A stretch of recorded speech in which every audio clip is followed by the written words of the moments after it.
keberatan. Nah, keberatan ini di mana itu wajib pajak itu langsung protes ke kantor pajak. Nah, tahapan-tahapannya itu ada di mana satu objek. Nah, objek ini biasanya surat ketetapan pajak atau SKP yang menyatakan ada kurang bayar atau tidaknya pemotongan pajak oleh pihak ketiga yang dianggap salah.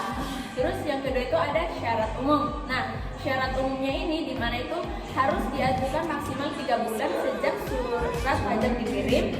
Kedua itu wajib membayar dulu jumlah pajak yang sudah disetujui saat pembahasan akhir dengan pemeriksa.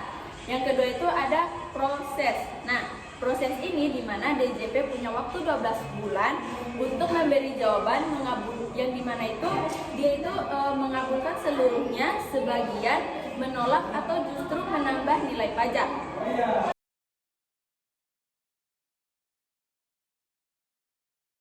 Untuk proses kedua itu ada banding, di mana wajib pajak mengadu ke pengadilan pajak. Jika hasil keberatan tadi ditolak atau Anda masih belum puas, Anda bisa naik tingkat ke pengadilan pajak. Terus untuk objek pajaknya itu hanya bisa diajukan atas surat keputusan keberatan. Untuk syarat utamanya itu yang pertama ada harus diajukan maksimal 3 bulan sejak keputusan keberatan diterima. Dan dampak sanksinya itu hati-hati jika kalah di tahap banding, Anda dikenakan denda administrasi sebesar 100% dari jumlah pajak berdasarkan putusan banding.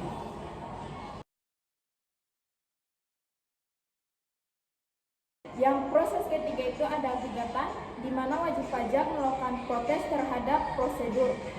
Gugatan berbeda dengan banding. Banding fokus pada angka atau materi pajak, sedangkan gugatan fokus pada cara atau prosedur petugas pajak bekerja. Contoh objek gugatan itu ada surat paksa, penyitaan atau pemanggilan yang dianggap menyalahi aturan prosedur penagihan. Untuk keuntungan dari proses gugatan ini berbeda dengan banding. Pengajuan gugatan tidak dikenakan sanksi, berbeda dengan banding. Dan tahap terakhir ada peninjauan kembali upaya hukum terakhir. Ini adalah puncak dari sengketa diajukan ke Mahkamah Agung atau MA karena ini upaya hukum luar biasa. Anda tidak bisa sembarangan mengajukannya.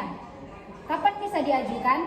Biasanya jika ditemukan bukti baru atau novum yang sangat menentukan atau jika ada kekhilafan hakim yang nyata dalam putusan sebelumnya. Selanjutnya ada batas waktu, umumnya 3 bulan setelah bukti baru ditemukan atau setelah putusan sebelumnya diterima.